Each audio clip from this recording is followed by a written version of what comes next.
الرحمن الرحیم۔ میرا نام نادیہ عثمان ہے اور میں 12ویں جماعت کے اردو کے لیکچرز میں لوں گی۔ آج ہم کتاب کا میں آپ کو تعارف پیش کروں گی۔ سب سے پہلے کتاب جو ہے 12ویں جماعت کی کتاب کے 2 حصے ہیں، ایک حصہ نثر ہے اور ایک حصہ نظم ہے۔ حصہ نثر میں ہمارے پاس 17 اسباق ہیں اور حصہ نظم میں ہمارے پاس 8 نظمیں ہیں اور 8 ہی ہمارے پاس غزلیں ہیں۔ تو حصہ نظم جو ہے وہ 2 حصوں میں منقسم ہے اور حصہ نثر جو ہے اس میں مختلف اصناف جو ہیں ان کے تعارفی مضامین جو ہیں وہ موجود ہیں۔ اس میں ہمارے پاس حصہ تاریخ ہے، کچھ ناول ہیں، زیادہ تر افسانے ہیں اور ملی جلی چیزیں، اور سوانح نگاری جو ہے وہ شخصی خاکے جو ہیں وہ اس میں موجود ہیں۔ تو پہلا سبق ہمارا مسلمانوں کا قدیم طرز تعلیم ہے۔ شبلی نعمانی کا یہ تحریر کردہ سبق ہے، لیکن ہم اپنی کتاب کی جو ابتدا ہے وہ صفحہ نمبر 54 پہ جو افسانہ ہے سعادت حسن منٹو کا منظور، اس سے ہم اپنے آج کے پہلے لیکچر کی ابتدا کریں گے منظور سے۔ منظور جو ہے وہ سعادت حسن منٹو کا تحریر کردہ سفرنامہ ہے اور اس کی سعادت حسن منٹو کا جو تعارف ہے وہ صفحہ نمبر 54 پہ موجود ہے۔ سعادت حسن منٹو کی ولادت 1912 میں ہوئی جبکہ ان کی وفات 1955 میں ہوئی۔ سعادت حسن منٹو موضع سمرالہ لدھیانہ میں پیدا ہوئے۔ والد کا نام خواجہ غلام حسن تھا۔ منٹو کی ابتدائی تعلیم گھر پر ہی ہوئی۔ منٹو کا تعلیمی ریکارڈ کچھ زیادہ اچھا نہ تھا اور حیرت کی بات یہ ہے کہ وہ اردو میں اکثر فیل ہوتے تھے۔ منٹو کو زمانہ طالب علمی سے ہی ادب سے دلچسپی تھی۔ انہوں نے ادبی زندگی کا آغاز غیر ملکی کہانیوں کے تراجم سے کیا، لیکن جلد ہی وہ تخلیقی کہانیاں لکھنے لگے۔ اس کے علاوہ ریڈیو اور فلموں کے لیے کہانیاں لکھ کر پیسے کماتے رہے۔ قیام پاکستان کے بعد وہ بمبئی سے لاہور منتقل ہو گئے۔ منٹو کی آخری عمر بڑی قسم پرسی کی حالت میں گزری۔ قسم پرسی کہتے ہیں بے چارگی، غربت کا عالم۔ منٹو اردو ادب کا ایک اہم اور متنازع افسانہ نگار ہے۔ اردو ادب میں اور خاص طور پر افسانہ نگاری میں منٹو کا نام نہایت اہم ہے۔ بہت اہمیت حاصل ہے منٹو کے نام کو، آپ کے افسانوں کو، لیکن شخصیت متنازع ہے۔ لکھنے کا انداز جو ہے اس میں تنازع ہے۔ کچھ لوگ آپ کو اچھا لکھاری سمجھتے ہیں اور کچھ برا۔ لوگ اچھی اور بری دونوں قسم کی رائے جو ہے وہ آپ کی ذات اور آپ کے لکھنے کے اسلوب کے متعلق رکھتے ہیں۔ نقاد انہیں ترقی پسند کہتے ہیں۔ نقاد کا مطلب ہے تنقید نگار، تنقید کرنے والے۔ تنقید پھر مثبت بھی ہوتی ہے اور منفی بھی ہوتی ہے، اچھائیاں بھی بیان کی جاتی ہیں اور برائیاں بھی بیان کی جاتی ہیں۔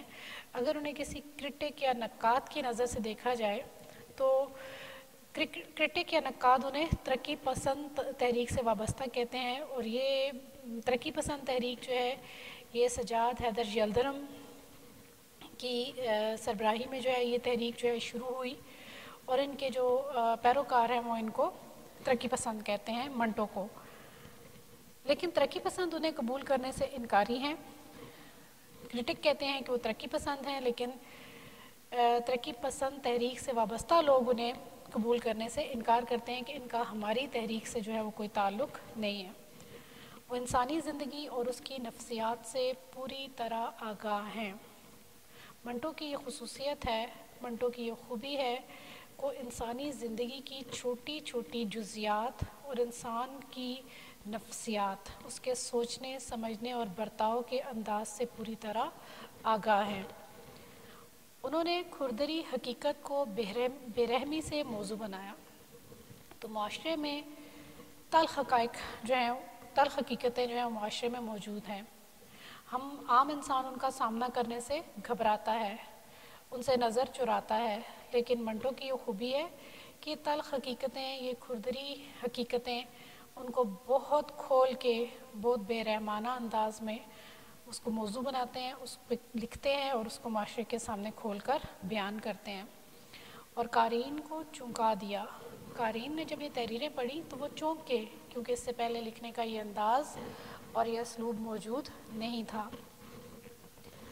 وہ ایک حساس طبیعت، طبع اور باریک مشاہدے کا فنکار تھا۔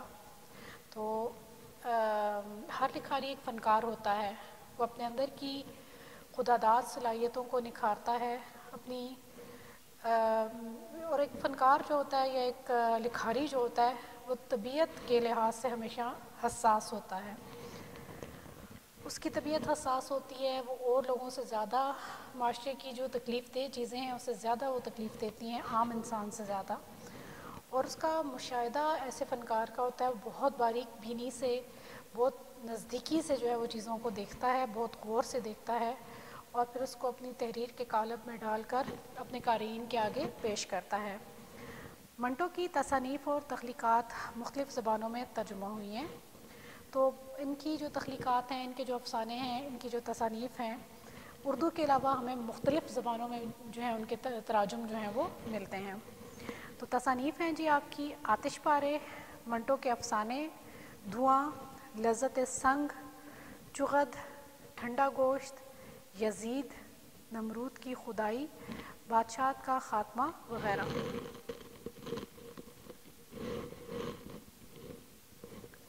منظور کی پڑھائی کے مقاصد میں سے 4 مقاصد جو ہیں وہ بہت اہم ہیں۔ اس سے پہلے کہ میں افسانہ کی پڑھائی شروع کروں تو اس سے پہلے یہ جاننا ضروری ہے کہ اس کے مقاصد کیا ہیں۔ سب سے پہلے تو پڑھائی کا پہلا مقصد یہ ہے کہ بچے جو ہیں وہ اس کی بہترین اس کا تلفظ سیکھ سکیں، افسانے کو صحیح تلفظ کے ساتھ جو ہے اس کی ادائیگی کرتے ہوئے اس کو پڑھ سکیں۔ اس کے بعد جو دوسرا اہم مقصد ہے، طالبات جو ہیں وہ سبق کی پڑھائی کے بعد، اس افسانے کی پڑھائی کے بعد معروضی سوالات سے مکمل آگاہی جو ہیں وہ رکھتے ہوں۔ تیسرا جو اس کا اہم مقصد ہے، جو اس افسانے کے اقتباسات ہیں ان کی مکمل سلیس یا تشریح کر سکیں، الفاظ کے مکمل معنی جانتے ہوں، اور اس کے بعد جو اس کا سب سے آخری مقصد ہے وہ ہے کہ مشقی سوالات جو ہیں بچے جو ہیں ان کو حل کر سکیں، ان کے جوابات جو ہیں وہ دے سکیں۔ جب اسے ہسپتال میں داخل کیا گیا تو اس کی حالت بہت خراب تھی۔ پہلی رات اسے آکسیجن پر رکھا گیا۔ جو نرس ڈیوٹی پر تھی اس کا خیال تھا کہ نیا مریض صبح سے پہلے مر جائے گا۔ اس کی نبض کی رفتار غیر یقینی تھی، کبھی زور زور سے پھڑپھڑاتی اور کبھی لمبے لمبے وقفوں کے بعد چلتی تھی۔ یہ افسانے کا پہلا اقتباس ہے اور اس میں منظر نگاری کی گئی ہے۔ ایک ہسپتال کا منظر بیان کیا ہے سعادت حسن منٹو نے، جس میں ایک مریض داخل ہوتا ہے جو کہ انتہائی خراب حالت میں ہے اور موت کے بہت قریب ہے، بہت نازک حالت ہے اس کی، اور آکسیجن پہ اس مریض کو رکھا جاتا ہے کہ جو خود سے سانس نہ لے سکے، جس کی حالت خراب ہو۔ تو نرسز کی ڈیوٹیاں بدلتی ہیں۔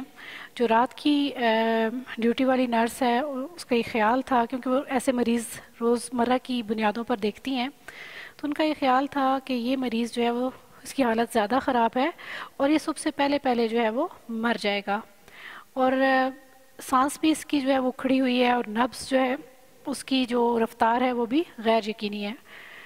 نبض جو ہے وہ اپنے تسلسل سے معمول کے مطابق نہیں چل رہی تھی اس کی، کبھی تو یہ نبض زور زور سے پھڑپڑانے لگتا اس کا نبض کی جو رگ ہے، اور کبھی لمبے لمبے وقفوں کے بعد بیچ میں سے یہ جو نس ہے یہ بالکل خاموش ہو جاتی اور پھر دوبارہ سے چلنے لگتی۔ تو اس اقتباس میں مریض کی خراب حالت اور اس کی اکھڑی ہوئی سانسوں کا جو منظر جو ہے وہ بیان کیا گیا ہے، جس کے متعلق ایک نرس کا خیال تھا کہ صبح تک یہ مریض زندہ نہیں رہے گا۔ پسینے میں اس کا بدن شرابور تھا۔ شرابور کہتے ہیں بھرا ہونا۔ ایک لہجے کے لیے بھی اسے چین نہیں ملتا تھا۔ لہجہ کہتے ہیں لمحے کو، ایک لمحہ بھی اس مریض کو سکون نہیں تھا۔ اس کی حالت بہت زیادہ خراب تھی، نقاہت اور کمزوری کی وجہ سے اسے شدید پسینہ آیا ہوا تھا، کبھی اس کروٹ لیٹتا کبھی اس کروٹ لیٹتا۔ وہ اپنی جو لیٹنے کا انداز ہے اس کو بدل رہا تھا، بے چینی تھی، تکلیف تھی، تو کبھی ایک طرف منہ موڑ کے لیٹتا اور کبھی دوسری طرف منہ موڑ کر لیٹتا کہ سانس لینے میں اس کو آسانی ہو جائے، اس کی تکلیف جو ہے وہ شاید اس طرح کم ہو جائے۔ جب گھبراہٹ بہت زیادہ بڑھ جاتی تو اٹھ کر بیٹھ جاتا، سانس لینے میں تکلیف ہوتی، دل گھبراتا، برداشت سے باہر ہو جاتی بات، تو کیا کرتا، اٹھ کر بیٹھ جاتا اور پھر لمبے لمبے سانس لیتا، لمبی لمبی سانسیں لے کر اپنی سانس کو بحال کرنے کی کوشش کرتا۔ رنگ اس کا ہلدی کی گانٹھ کی طرح زرد تھا۔ تکلیف، کمزوری اور اذیت کی وجہ سے اس کے چہرے کا رنگ ہلدی کی جو گانٹھ ہوتی ہے، ہلدی جو اصل شکل میں زمین میں ہوتی ہے، جب اس کو باہر نکال کے سکھایا جاتا ہے تو وہ ایک گانٹھ کی صورت میں ہوتی ہے، اس کو وہ زرد رنگ کی ہوتی ہے، اور اتنا پیلا زرد جو ہے اس مریض کا رنگ ہلدی کے رنگ کی طرح ہو چکا تھا۔ آنکھیں کمزوری کی وجہ سے اندر دھنس چکی تھیں اور ناک کا بانسا برف کی ڈلی۔ تو اس شخص کی جو ناک تھی، اس کا جو ہڈی تھی، ناک کی ہڈی اور ناک کا جو آخری سرا تھا وہ بے انتہا ٹھنڈا ہو چکا تھا، کمزوری کی وجہ سے، تکلیف کی وجہ سے، نکاہت کی وجہ سے ناک ٹھنڈی برف ہو چکی تھی، آنکھیں دھس چکی تھیں اندر کی طرف، اور رنگ کیا پڑ چکا تھا، پیلا پڑ چکا تھا، اور اسے سانس لینے میں بے انتہا تکلیف ہو رہی تھی۔ سارے بدن پر راشا تھا۔ رشے کا مطلب ہے کپ کپی طاری ہو جانا، اس کا پورا بدن جو ہے وہ کپ کپا رہا تھا۔ ساری رات اس نے بڑے شدید کرب میں کاٹی۔ یہاں پہ لفظ ہے صفحہ نمبر 56 کی پہلی لائن میں، کرب۔ کرب کہتے ہیں اذیت کو، کش والے کاف سے یہ اذیت ہے، اور دو نقطوں والے کاف سے قرب ہے، قرب نزدیکی کو کہتے ہیں۔ کرب اور قرب میں فرق ہے، یہاں پہ لفظ ہے کرب، کرب کہتے ہیں اذیت کو۔ اس مریض نے جو کہ انتہائی نازک حالت میں تھا، پوری رات کس میں کاٹی، انتہائی کرب یا شدید تکلیف اور اذیت میں کاٹی۔ آکسیجن برابر دی جا رہی تھی، کیونکہ اس کی سانسیں اور نبض مستحکم نہیں تھی، اس لیے اس مریض کو مسلسل آکسیجن دی جا رہی تھی۔ صبح ہوئی تو اسے قدرے افاقہ ہوا اور وہ نڈھال ہو کر سو گیا۔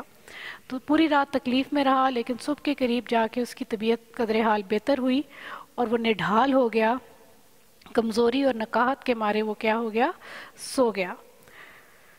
اپنی کمزوری کے مارے وہ بے جان ہو گیا اور نیم جان سا ہو کر سو گیا۔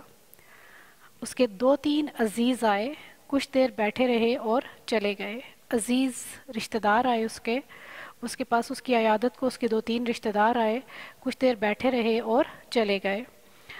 ڈاکٹروں نے انہیں بتا دیا تھا کہ مریض کو دل کا عارضہ ہے، جسے کورونری تھرمبوسس کہتے ہیں، یہ بہت مہلک ہوتا ہے۔ تو ڈاکٹروں نے اس کے عزیزوں کو بتایا تھا کہ مریض جو ہے اس کو دل کی بیماری ہے، عارضہ کہتے ہیں بیماری کو، مریض کو دل کی بیماری لاحق ہے، بہت مہلک ہے، بہت خطرناک بیماری ہے، تباہ کن ہے، ہلاکت خیز ہے، اور نام اس کا ہے کورونری تھرمبوس۔ کورونری تھرمبوس جو ہے، اس کو آپ انڈر لائن کر لیں گے، یا آپ کے معروضی سوالات میں یہ آپ کو یہ لفظ آ سکتا ہے، یہ سوال آپ سے پوچھا جا سکتا ہے۔ جب وہ اٹھا تو اسے ٹیکے لگا دیے گئے، اس کے دل میں بددستور میٹھا میٹھا درد ہو رہا تھا۔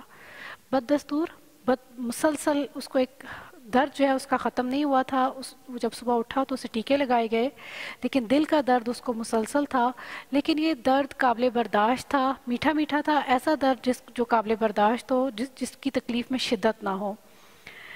شانوں کے پٹھے اکڑے ہوئے تھے، اس کے پٹھوں میں تکلیف تھی، اس کے مسلز میں تکلیف تھی، اور اس کے کندھوں، شانہ کہتے ہیں کندھے کو، اس کے کندھے جو ہیں ان کے پٹھے جو ہیں وہ تکلیف کی شدت سے، درد کی شدت سے اکڑ گئے تھے، جیسے رات بھر انہیں کوئی کوٹتا رہا ہو، اس کے پٹھوں پہ، اس کے کندھوں پہ کوئی ضربیں لگاتا رہا ہو، اس کو مارتا رہا ہو۔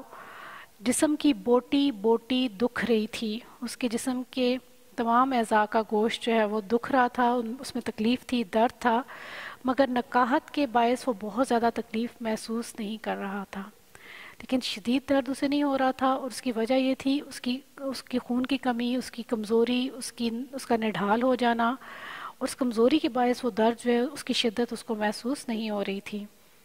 ویسے اس کو یقین تھا کہ اس کی موت دور نہیں. جو اس کی مریض کی جو حالت تھی وہ اپنی حالت سے آگاہ تھا. حالت اس کی خطرناک تھی، بے انتہا اذیت اور تکلیف میں تھا. وہ بھی جانتا تھا کہ اب وہ بہت جلد، یقیناً بہت جلد جو ہے وہ مر جائے گا، وہ بچے گا نہیں، کیونکہ اس کی حالت ٹھیک نہیں تھی. آج نہیں تو کل ضرور مر جائے گا. آج بچ بھی گیا لیکن بہت جلد اس کی موت جو ہے وہ واقع ہو جائے گی. اپنی حالت سے مریض خود بھی آگاہ تھا.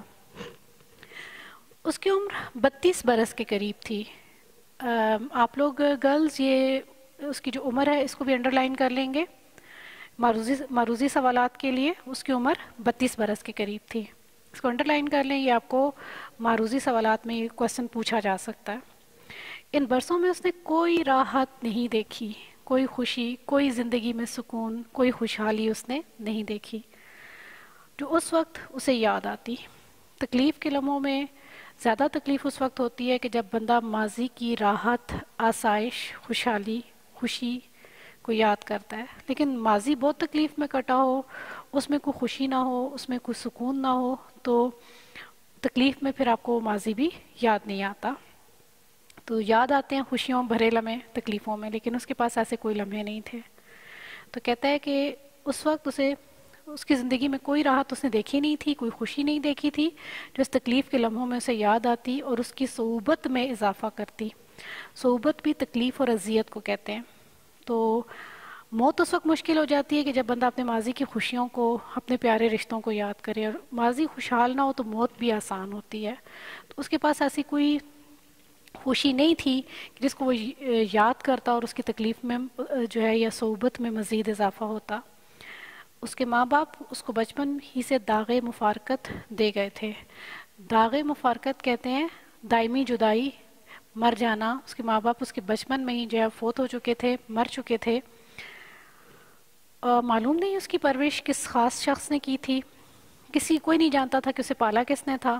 بس وہ ایسے ہی ادھر ادھر کی ٹھوکریں کھاتا اس عمر تک پہنچ گیا تھا اور ایک کارخانے میں ملازم ہو کر 25 روپے ماہوار پر انتہا درجے کی افلاس زدہ زندگی گزار رہا تھا. تو اتنا کچھ خوشحال ماضی نہیں ہے.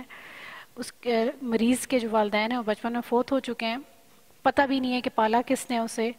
ادھر ادھر کی ٹھوکریں کھا کے وہ بڑا ہوا ہے، کبھی کس جگہ کبھی کس جگہ. پھر جب بڑا ہو گیا تو ایک کارخانے میں ملازم ہو گیا.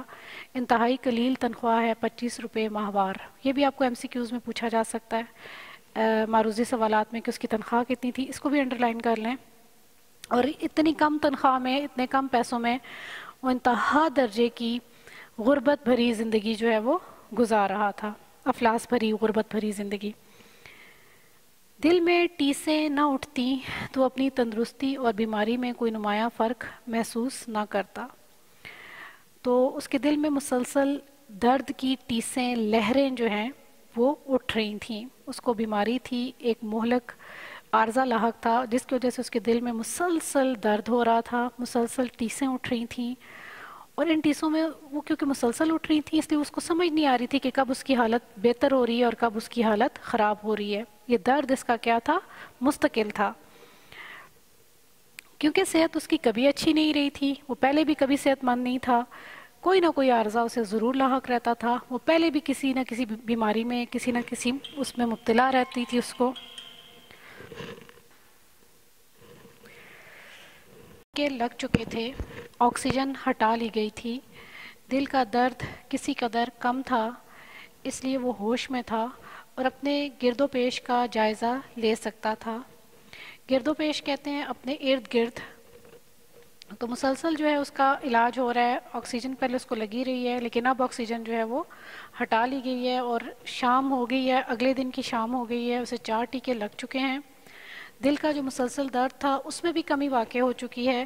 اب وہ ہوش میں آ چکا ہے، سوچنے سمجھنے کے قابل ہو چکا ہے. تو اب اس نے اس چیز کا جائزہ لیا کہ میں ہوں کہاں پہ. اپنے ارد گرد کا جائزہ لیا کہ میرے ارد گرد اور کتنے لوگ ہیں اور میں کس جگہ پہ ہوں. وہ بہت بڑے وارڈ میں تھا. جب اس نے اپنے ارد گرد دیکھا تو اسے معلوم ہوا کہ وہ ایک بہت بڑے وارڈ میں ہے، کسی ہسپتال کے وارڈ میں ہے جس میں اس کی طرح اور کئی مریض لوہے کی چارپائیوں پر لیٹے تھے. نرسیں اپنے کام میں مشغول تھیں. اس کے داہنے ہاتھ 9-10 برس کا لڑکا کمبل میں لپٹا ہوا اس کی طرف دیکھ رہا تھا اور اس کا چہرہ تمتما رہا تھا. تو یہ بہت اہم منظر ہے.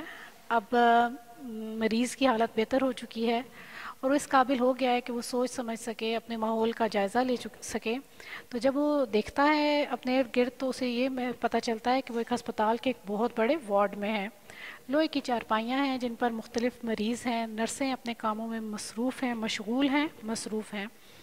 اور اس کے جو دائیں طرف بیڈ ہے، لوہے کی چارپائی ہے، اس پر کیا ہے جی؟ 9-10 برس کا لڑکا کمبل میں لپٹا ہوا ہے. بچہ ایک لیٹا ہوا ہے، مریض بچہ ہے، وہ لیٹا ہوا ہے لیکن وہ کمبل میں لپٹا ہوا ہے، اس کے اوپر کمبل پڑا ہوا ہے. اور آپ اس کو بھی انڈر لائن کر لیں کہ اس کے دائیں ہاتھ پر کیا تھا؟ 9-10 برس کا. یہ معروضی سوالات میں آپ کو یاد سکتا ہے، پوچھا جا سکتا ہے. اس کو انڈر لائن کر لیں کہ اس کے دائیں ہاتھ پر 9-10 برس کا لڑکا کمبل میں لپٹا ہوا اس کی طرف دیکھ رہا تھا اور اس بچے کا چہرہ تمتما رہا تھا. تمتماہٹ لفظ ہے، تمتماہٹ. اس کا چہرہ جو ہے وہ خوشی سے سرخ تھا، اس کے چہرے پر سرخی تھی. السلام علیکم، لڑکے نے بڑے پیار سے کہا. نئے مریض نے اس کے پیار بھرے لہجے سے متاثر ہو کر جواب دیا، وعلیکم السلام. لڑکے نے کمبل میں کروٹ بدلی. بھائی جان، اب آپ کی طبیعت کیسی ہے؟ تو لڑکا جو ہے بہت خوش مزاج ہے. اپنی جو ہے اس کا چہرہ بھی جو ہے اس پر بھی ایک نور ہے، خوشی ہے، سرخی ہے، اور بڑے جوش و خروش سے اس کا استقبال کرتا ہے، اس کو سلام کرتا ہے اور اپنا جو بدن کا رخ ہے اس کی طرف موڑتا ہے. لیٹے لیٹے کروٹ بدلتا ہے، اس کی طرف اپنے چہرے کا، بدن کا رخ موڑتا ہے اور پھر پوچھتا ہے اس سے سوال کہ آپ کی طبیعت کیسی ہے؟ نئے مریض نے اختصار سے کہا. اختصار کہتے ہیں مختصراً، اللہ کا شکر ہے. لڑکے کا چہرہ اور زیادہ تمتما اٹھا، خوشی سے چمک گیا، اس پر سرخی میں اضافہ ہو گیا. آپ بہت جلدی ٹھیک ہو جائیں گے. آپ کا نام کیا ہے؟ میرا نام. نئے مریض نے مسکرا کر لڑکے کی طرف برادرانہ شفقت سے دیکھا، بھائیوں جیسے پیار سے دیکھا. اس کے چہرے پہ شفقت تھی، بھائیوں جیسی.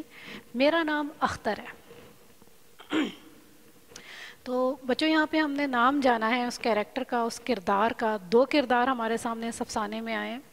تو یہ اب ایک کردار جو ہے مریض کا کردار ہے، ہم نے اب اس کا نام جان لیا ہے. اس کا نام کیا ہے جی؟ اختر ہے. مریض کا نام اختر ہے. اور دوسرا کردار جو ہمارے سامنے آیا ہے وہ ایک بہت ہی خوش مزاج بچے کا ہے، جو بہت مؤدب ہے اور بہت خوش مزاج بچہ ہے. تو وہ ایک ایسا کیریکٹر ہے، وہ بیڈ پہ لیٹا ہوا ہے اور اس پہ کمبل تانا ہوا ہے. اور اس کردار کے متعلق ہم نے یہ جانا ہے کہ وہ بچہ جو ہے وہ کتنے سال کا ہے؟ 9-10 سال کا ہے. اب مریض اپنا نام بتاتا ہے، جی میرا نام اختر ہے، اور بچہ نام بتاتا ہے میرا نام منظور ہے. یہ کہہ کر اس نے یک دم کروٹ بدلی، ایک دم کروٹ بدلی اور اس نرس کو پکارا جو ادھر سے گزر رہی تھی. اب یہ بچہ دوبارہ اپنی جو ہے رخ بدلتا ہے لیٹے لیٹے اور نرس کو بلاتا ہے، پکارتا ہے. وہ نرس ادھر سے گزر رہی تھی. آپا، آپا جان. نرس رک گئی. منظور نے ماتھے پر ہاتھ رکھ کر اسے سلام کیا. نرس قریب آئی اور اسے پیار کر کے چلی گئی. تھوڑی دیر بعد اسسٹنٹ ہاؤس سرجن آیا. منظور نے اس کو بھی سلام کیا. ڈاکٹر جی السلام علیکم. ڈاکٹر سلام کا جواب دے کر اس کے پاس بیٹھ گیا اور دیر تک اس کا ہاتھ اپنے ہاتھ میں لے کر اس سے باتیں کرتا رہا اور جو ہسپتال کے بارے میں تھی. اب اس اقتباس میں ہم نے یہ جانا کہ بچہ جو ہے وہ بہت زیادہ خوش مزاج ہے، بہت ہی پر امید بچہ ہے، بہت ہی اس کے اخلاق اچھے ہیں، مریض سے بہت اچھے طریقے سے ملتا ہے. اس کا جو سلام دعا ہے یا جو اس کے تعلقات ہیں نرسوں سے بہت اچھے ہیں. ڈاکٹر جو ہے ہاؤس سرجن آتا ہے، اس سے بے انتہا پیار کرتے ہیں یہ لوگ. اس کے پاس بیٹھتا ہے، اس کا ہاتھ میں ہاتھ لے کے اس سے پیار سے باتیں کرتا ہے. اور یہ ساری باتیں جو ہیں وہ، یہ گفتگو جو ہے وہ ہسپتال، عملے اور لوگوں کے متعلق ہیں. منظور کو اپنے وارڈ کے ہر مریض سے دلچسپی تھی. منظور زندگی سے بھرا کردار ہے. منظور ایک بچہ ہے لیکن یہ ایک ایسا کردار ہے، ایک ایسا سمبل ہے کہ جو سب سے پیار کرتا ہے اور اپنے وارڈ میں موجود ہر مریض کے متعلق جانتا ہے، اس میں دلچسپی لیتا ہے، اس سے گفتگو کرتا ہے، اس سے پیار کرتا ہے. اس کو معلوم تھا کہ کس کی حالت اچھی ہے اور کس کی حالت خراب ہے، کون گیا ہے، سب نرسیں اس کی بہنیں تھیں اور سب ڈاکٹر اس کے دوست تھے. مریضوں میں کوئی چچا تھا, کوئی ماموں اور کوئی بھائی. تو منظور رشتے بنانا جانتا ہے, انسانیت پر مبنی تعلقات جوڑنے جانتا ہے. تو ہر مریض میں اس کو خاص دلچسپی ہے, اس کی ہسٹری جانتا ہے, اسے پتہ ہے کہ کس کی حالت بہتر ہو گئی ہے, پورے وارڈ میں کس کی حالت خراب ہے. نرسیں ساری بہنیں ہیں, ڈاکٹر سارے دوست ہیں, اور مریضوں کو کسی کو چاچا بنایا, کسی کو ماموں اور کسی کو بھائی کہتا ہے. سب اس سے پیار کرتے تھے, اس کی شکل و صورت معمولی تھی. اب منظور کے کردار میں ہمیں ایک اور بات معلوم ہوئی ہے کہ کوئی بہت ہی خوبصورت نین و نقش رکھنے والا بچہ نہیں ہے, اس کے نقوش معمولی ہیں. اتنے خوبصورت, یعنی کہ بہت خوبصورت بچہ آپ اس کو نہیں کہہ سکتے, معمولی عام سے نقش و نگار ہیں اس کے چہرے کے, مگر اس میں غیر معمولی کشش تھی. کشش اس کی ذات میں ہے, کشش اس کی گفتگو میں ہے, اور وہ غیر معمولی ہے. بالکل ایک عام روٹین سے بالکل ہٹ کر اس کو اللہ تعالیٰ نے ایک ایسی کشش دی ہے کہ ہر انسان اس کی طرف لپکتا ہے, اس کی خوبصورت باتوں کی وجہ سے, اس کے خوبصورت انداز گفتگو کی وجہ سے, اور اس کے اچھے مزاج کی وجہ سے, اس کے پیار کی وجہ سے. ہر وقت اس کے چہرے پر تمتماہٹ رہتی ہے. تمتماہٹ اس کی خوشی کو ظاہر کرتی ہے. چہرے کی جو سرخی ہے, چہرے کی جو چمک ہے, اس کے اندر کی خوشی اور امید کو ظاہر کرتی ہے کہ وہ پر امید بچہ ہے, وہ اچھا سوچتا ہے, وہ مثبت خیالات رکھتا ہے, اور اس کے چہرے پر خوشی ہے جو اس کی معصومیت پر ہالے کا کام دیتی ہے. ہالہ کہتے ہیں چاند کے گرد جو روشنی کا دائرہ ہے. چاند کے گرد روشنی کا جو دائرہ ہے اس کو ہالہ کہا جاتا ہے. تو یہ جو اس کے چہرے کی تمتماہٹ ہے, اس کے چہرے کو مزید خوبصورت بناتی ہے, اس کی خوبصورتی میں جو ہے مزید اضافہ کرتی ہے, اس کی معصومیت میں اضافہ کرتی ہے. وہ ہر وقت خوش رہتا تھا, بہت زیادہ باتونی تھا, مگر اختر کو حالانکہ وہ دل کا مریض تھا, وہ اس مرض کے باعث بہت چڑچڑا ہو گیا تھا. اس کی عادت کھلتی نہیں تھی. کھلتی ورڈ نہیں ہے یہ, کھلتی کہتے ہیں برا لگنا. تو بچہ جو ہے معمولی شکل و صورت کا ہے. جب آپ اس کا کردار اگر لکھنے بیٹھتے ہیں اس کا منظور کا, تو ہمیں کچھ چیزیں اس کی پتہ چلتی ہیں کہ وہ 9-10 برس کا بچہ ہے جو ایک بستر پر لیٹا ہوا ہے, کمبل میں لپٹا, لیکن انتہائی خوش مزاج بچہ ہے. وارڈ کے لوگوں سے بہت قریبی تعلق ہے, سب کے بارے میں تفصیلات جانتا ہے, اور نہایت پر امید اور خوش مزاج بچہ ہے. خوشی اس کے چہرے پر تمتماتی ہے, سرخی لے آتی ہے, ایک نور اور روشنی لے آتی ہے, اور یہ نور اور روشنی ایسے دکھائی دیتی ہے جیسے کہ چاند کے ارد گرد روشنی کا ایک حالہ جو ہے وہ بنا ہو. تو یہ تمتماہٹ اس کی معصومیت کو ظاہر کرتی ہے. تو باتونی بچہ ہے, غیر معمولی کشش رکھتا ہے, لوگ خود بخود لپکتے ہیں اس کی طرف, اور خوش رہتا ہے, بے انتہا باتیں کرتا ہے. اختر دل کا مریض ہے, لیکن اختر جو ہے دل کے مریض چڑچڑے ہو جاتے ہیں کیونکہ حالت خراب ہے, لیکن اختر کو بھی اس کی یہ باتونی انداز اور باتیں بری نہیں لگتی تھی. Dear students, Assalamu alaikum. Hope you all are fine. Welcome to college life. My name is Sumaira Zahir. I'm your English teacher. Inshallah, we'll have a good time together. As we all are stuck at homes, we need to spend it fulfilling our purpose. It's all about finding the calm in the chaos. With most of us quarantined at home, uncertain of the future, and testing days ahead, it is natural to feel blue and even panic. However, at such times, it is important to change our outlook towards self-isolation as something unfortunate. Instead, we must look at it as a time to slow down, rejuvenate, be grateful, and do all our favorite things, including studies at home. As far as your syllabus is concerned, you have only one English compulsory book, which is divided into 8 units. Each unit is having a short story, an essay, and a poem. There is one play also in your curriculum, which is included in unit number 8. We start today's session with unit number 1.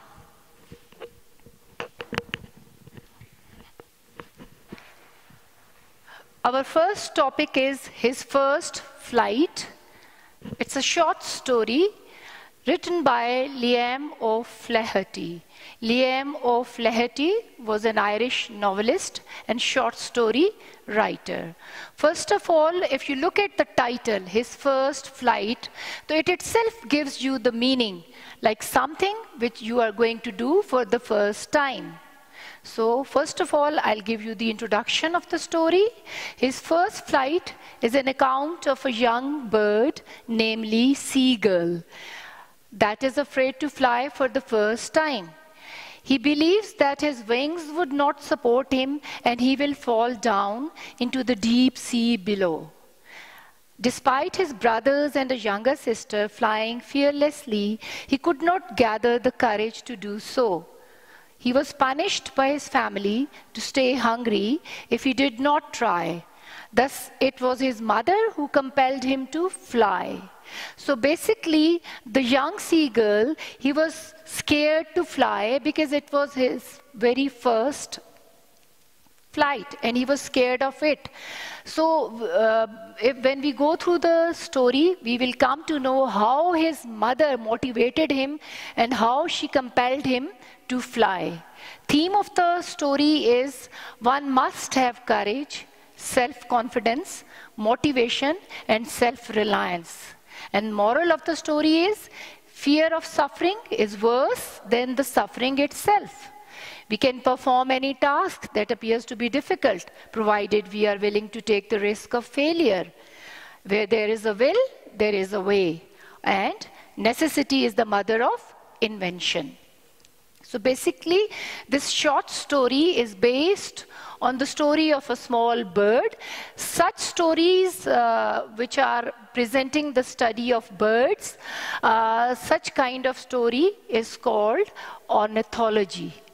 And the writers are called ornithologists. So we will start with the story first. If you come to your book, page number 12, so you can check out while I'm reading for you people. I'll try to cover it up if possible, inshallah, because unless you read it, you won't be able to comprehend it. So we start from page number 12, the very first paragraph of his first flight. The young seagull was alone on his ledge. Ledge, I have written the meaning. It's a narrow surface projecting from a cliff. You can look at this portrait of a rock which I have drawn here. So this part of the rock which is projecting outward, it's called a ledge. So his two brothers and his sister had already flown away the day before. He had been afraid to fly with them. Story starts with the young seagull who is just waiting on the ledge. His brothers and sisters had already flown away, but since he was scared, so he was just standing there doing nothing. Somehow, when he had taken a little run to the brink of the ledge, brink means to the edge or the corner of the ledge, and attempted to flap his wings, he became afraid. The great expanse of sea stretched down beneath, and it was such a long way down, miles down. The seagull got scared. He thought when he'll be flying, so he might fall down into the deep sea below. He felt certain that his wings would not support him, so he bent his head and ran away back to the little hole under the ledge where he slept at night. Even when each of his brothers and his sister, whose wings were far shorter than his own, ran to the brink, flapped their wings and flew away, he failed to muster up courage. Now, why he failed to muster up courage? Because he was scared to fly. There are so many, if you look around, you might have noticed many a times your younger siblings, they are always scared to do something for the first time. But we must keep in mind, our parents can support us to a certain extent, but not forever. So we need to get rid of this fear. Same happened with the seagull. And it's been 24 hours. He was just sitting there, roaming here and there, and obviously he had not eaten anything. I want you people to come to page number 13, last paragraph. Second last paragraph. He stepped slowly out to the brink of the ledge, and standing on one leg, with the other leg hidden under his wing, he closed one eye, then the other, and pretended to be falling asleep. So when he noticed that his parents are not bothering to see even towards him, and they were just playing and enjoying their flight with the other children. So what he did, he pretended as if he is dizzy and he's falling asleep and he's very hungry. Still they took no notice of him. He saw his two brothers and his sister lying on the plateau, dozing with their heads sunk into their necks. His father was preening. Preening, I hope you know the process in which the birds they usually clear and clean their feathers with their beaks. So father was preening the feathers on his white back. Only his mother was looking at him. She was standing on a little high hump, a little hillock. Her white breast thrust forward. Now and again she tore at a piece of fish that lay at her feet. She was tearing a piece of fish and she was eating it and she was giving it to other children as well. And the sight of the food maddened him. The moment this young seagull looked at the food, he got mad because he was very hungry at that time. He had not eaten anything. How he loved to tear food that way, scraping his beak now and again to sharpen it. He uttered a low cackle. Cackle is the sound produced by the birds. This is called onomatopoeia. I have mentioned it on the board.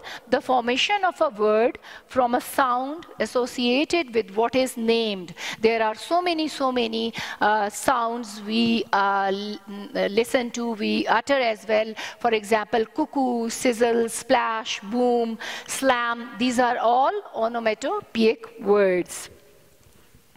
So what he did, he uttered a cackle so that he could get the concentration of his mother. Ga, ga, ga, he cried, begging her to bring him some food. But he kept calling plaintively. Plaintively means mournfully, pretending to be very sad at that time. And after a minute or so, he uttered a joyful scream because he saw his mother had picked up a piece of fish and was flying across to him with it.